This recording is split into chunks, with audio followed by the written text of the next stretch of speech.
వాత్సల్యం. ఒక గ్రామంలో ఒక రైతు ఉండేవాడు. అతని కొడుకు మోహనుడు వట్టి సోమరిపోతుగాను నిష్ప్రయోజకుడుగాను తయారై తండ్రికి ఏ విధంగానూ సాయపడకపోయాడు.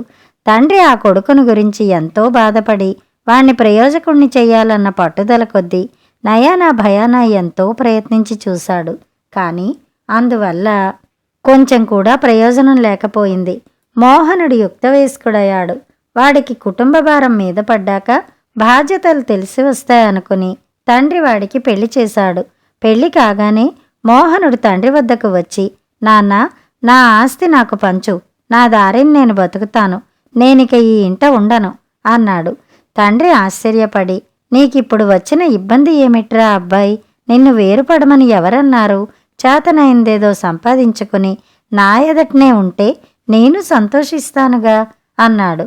నా మీద ప్రేమ ఉన్నట్టు నటన కూడా దేనికి? నేనంటే మొదట్నుంచి నీకు ద్వేషమే, ప్రేమ ఏ కోసానా లేదు. ఇంతకాలము నన్ను తిట్టి కొట్టి రాచి రంపాన పెట్టావు. ఇప్పుడేమో నేనెటైనా పోయి స్వతంత్రంగా బతుకుతానంటే అభ్యంతరం చెబుతున్నావు. నేను ఎప్పటికైనా వేరుపోయి సుఖపడ్డం నీకిష్టం లేదు అన్నాడు మోహనుడు. అలా ఎప్పటికీ అనుకోకు, ఎక్కడ ఉన్నా నువ్వు సుఖంగా ఉండడమే నాకు కావలసింది అని తండ్రి కొడుకు వాటా పంచి ఇచ్చాడు. మోహనుడు మరొక గ్రామం వెళ్ళిపోయి అక్కడ కాపురం పెట్టి కూలీ నాలి చేసుకుంటూ ఎలాగో సంసారం ఈదసాగాడు. సంవత్సరం తిరిగేసరికల్లా మోహనుడికి ఒక కొడుకు పుట్టాడు. మోహనుడిలాగే వాడు కూడా పనికి మొండి తిండికి మెండుగా తయారయ్యాడు. వాడి బుద్ధులు వాలకము చూస్తున్న కొద్దీ మోహనుడికి మండిపోయేది. ఒకరోజు కోపం పట్టలేక మోహనుడు తన కొడుకును బాగా కొట్టాడు. వాడు ఇల్లు వదిలి దగ్గర్లోనే ఉన్న తాతగారి ఊరిపోయి తాతతో జరిగింది చెప్పాడు. తాత వాణ్ణి తన గ్రామంలోనే ఉన్న మరొకరి ఇంటికి తీసుకుపోయి ఇంటి యజమానితో మాట్లాడి 4 రోజుల పాటు వాడు అక్కడే రహస్యంగా ఉండేటట్టు ఏర్పాటు చేశాడు. తన చేత తన్నులు తిని కొడుకు మాయమయ్యేసరికి మోహనుడు గాబరా పడ్డాడు. ఎంత వెతికినా వాడి జాడ తెలియలేదు. మోహనుడు వాడిని వెతుక్కుంటూ తన తండ్రి దగ్గరికి వచ్చి, నాన్న, మా వాడేమన్నా ఇటుకేసి వచ్చాడా? వాడు బొత్తుగా కూర్చున్న చోట్నుంచి కదలడు. ఎంత చిన్న పని చెప్పినా చెయ్యడు. మొన్న ప్రాణం విసిగి 4 తగిలించాను. ఆ తర్వాత వాడు ఎటు వెళ్ళాడో మరి ఇంటికి తిరిగి రాలేదు అన్నాడు. పోతే పోయాడు లేరా, సోమరి వెధవా, ఉండి ఉద్ధరిస్తాడా? అలాంటి వాణ్ణి గురించి నువ్వేమీ విచారించకు అన్నాడు మోహనుడితో తండ్రి. మోహనుడు ఇంకేమీ అనక విచారంగా ఇంటికి తిరిగి వెళ్ళాడు. తన భర్త కొడుకు జాడ తెలుసుకోకుండానే తిరిగి వచ్చేసరికి మోహనుడి భార్య, వాణ్ణి కొట్టి ఏం ప్రయోజనం, వాడి బుద్ధి ఏమన్నా మార్చగలిగారా? చిన్న విధవ ఏమైపోయాడో అంటూ బావురుమన్నది. ఉన్న ఒక్క కొడుకును చేజేతులా పోగొట్టుకున్నాననే దిగులుతో మోహనుడు మంచం పట్టాడు. ఈ సంగతి తెలిసి మోహనుడి తండ్రి తన మనవణ్ణి వెంట పెట్టుకుని మోహనుడి ఇంటికి బయలుదేరి వచ్చాడు. మోహనుడు కొడుకును చూడగానే కౌగిలించుకుని బావురుమని ఏడ్చాడు.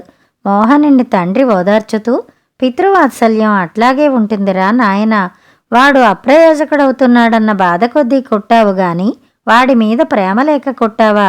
4 రోజులు వాడి ఎదట లేకుండా పోయేసరికి ఎలా డీలా పడిపోయావో చూడు.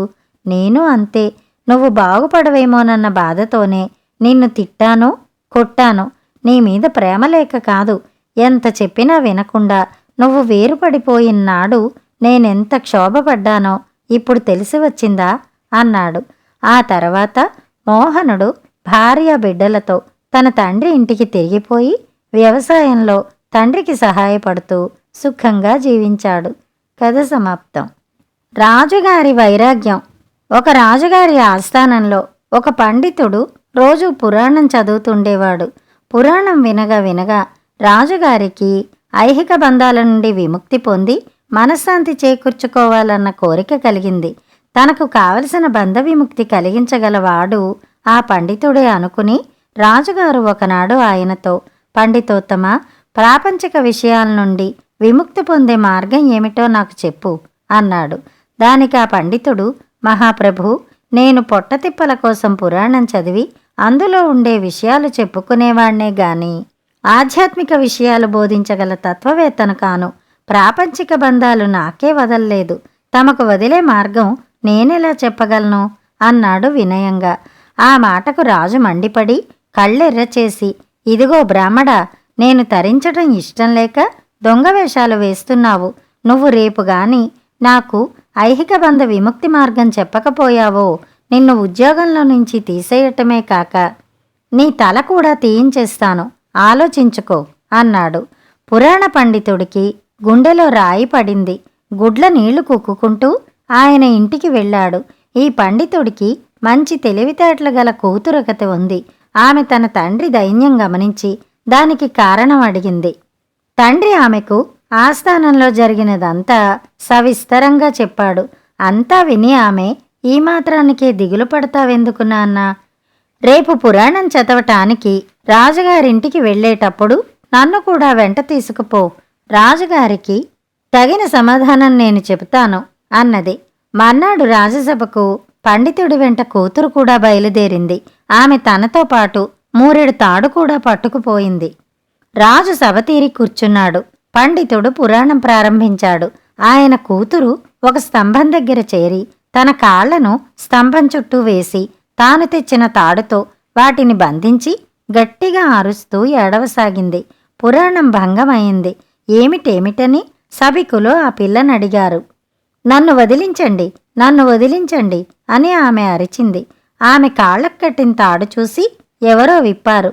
కాని ఆమె ఆ స్తంభాన్ని కాళ్ళా చేతులా పెనవేసి నన్ను వదిలించండని ఇంకా అరుస్తూనే ఉంది.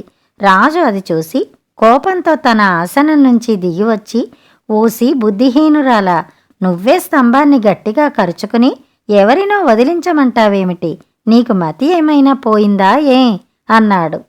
పండితుడి కూతురు విరగబడి నవ్వుతూ, మనమిద్దరము మతిలేని వాళ్లమే.